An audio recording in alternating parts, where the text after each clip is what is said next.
All right, let's jump right in. We're going to be talking about this incredible field, biomedical engineering, where scientists are literally building tiny working human organs on microchips.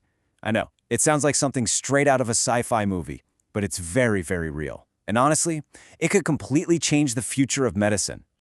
So think about this for a second. It's one of the absolute biggest hurdles in medicine. You've got this new drug that looks super promising, but how do you know it's actually safe? How do you know it even works before you give it to a person? What's the best way to figure that out? Well, for a long time, we've had two main options. On the one hand, you've got cells growing flat in a petri dish. Now, they're easy to work with for sure, but our organs aren't flat, are they? A single layer of cells just doesn't capture the complexity. On the other hand, you have animal models. And yeah, they give you a whole living system to look at, but a mouse just isn't a tiny human. What happens in their body doesn't always predict what'll happen in ours. So we've had this massive gap between our options, and we've been desperately needing something better.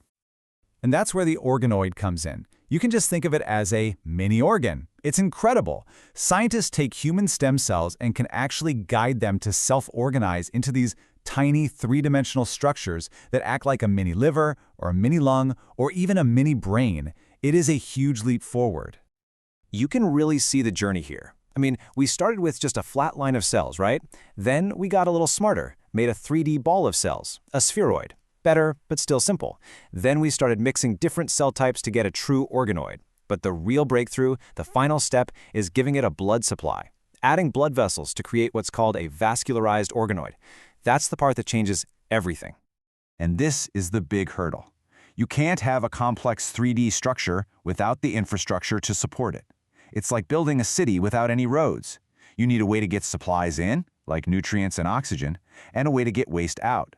Without blood vessels, these amazing mini organs just can't survive for very long, and they can't function the way they're supposed to. So that's the million-dollar question, isn't it? How in the world do you build a tiny circulatory system for a tiny organ? It turns out there are two really different and kind of fascinating schools of thought on how to do it. You can pretty much frame it as a friendly showdown between two philosophies, the engineer versus the biologist.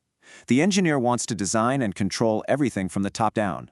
The biologist wants to plant the seeds and let nature build from the bottom up. So let's look at the engineer's way first. This approach is all about having a master plan, a blueprint. The idea is you build the network of blood vessels first, exactly how you want it, and then you bring in the cells. And you can see how it works right here.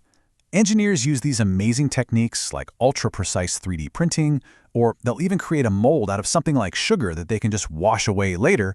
What's left is this perfect pre-planned network of tiny, hollow channels. It's like laying down prefabricated pipes.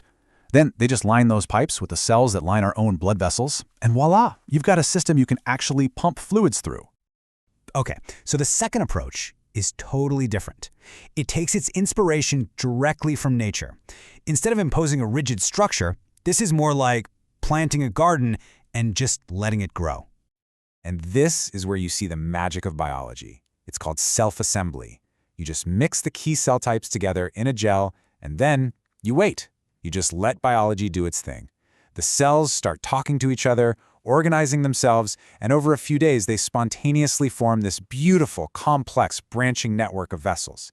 It's not designed, it's grown. It's like a river carving its own path. So which one's better, the engineer's blueprint or the biologist's garden? Well, it kind of depends on what you're trying to do. The engineering method gives you these nice, predictable, controllable vessels. But the biologist's method? It creates a network that's much more realistic, it's dynamic, and it forms these tiny capillaries that are a lot closer to what we actually have inside our bodies. So one gives you control, the other gives you realism. Okay, so we've talked about how they're built, but now for the really exciting part. Why does this matter? What can we actually do with these little vascularized organs on a chip? Well, for starters, we can study cancer in a way we've never been able to before. This image is showing a process called intravasation. It's that terrifying moment when a cancer cell breaks into a blood vessel so it can travel and spread. With these chips, we can literally watch that happen in real time, and we can test drugs to see if we can stop it dead in its tracks. And think about organs that are really, really hard to model, like the heart. I mean, the heart's whole job is this powerful, constant, coordinated beat. And that contraction takes a ton of oxygen. So a model without blood vessels, It's just not realistic. By building a mini heart with its own vascular network, we can finally test if a new drug might have dangerous side effects on the heart before it ever gets to a person. Or what about the brain? We can build models of the blood-brain barrier. You know, that super selective gatekeeper that protects our brain from pretty much everything? This lets us study diseases like Alzheimer's, see how they might damage that barrier, and then we can design drugs that are smart enough to get past it to deliver treatment right where it's needed. So all this incredible work, it's all building towards something even bigger, a really ambitious vision. The end goal isn't just one organ on a chip. It's a whole human on a chip. Just imagine it. You could link a mini gut, where a drug gets absorbed, to a mini liver, where it gets processed, to a mini kidney, where it gets flushed out. By connecting all these little vascularized organoids with tiny channels acting like a bloodstream, you can basically simulate the entire journey a drug takes through our body. The possibilities are just staggering. We could get safer drugs to people who need them way faster. We could test treatments on a chip made from your specific cells for truly personalized medicine. And we could study complex human immune responses that you just can't replicate in an animal. It would be a revolution. Which brings us all the way back to the beginning, but with a whole new way of looking at it. This shift toward getting more accurate, more human-relevant data is undeniable. So it leaves us with a pretty powerful question, doesn't it? Are we looking at the technology that could one day make animal testing a thing of the past? It's a huge thought, but the journey to find out is well underway.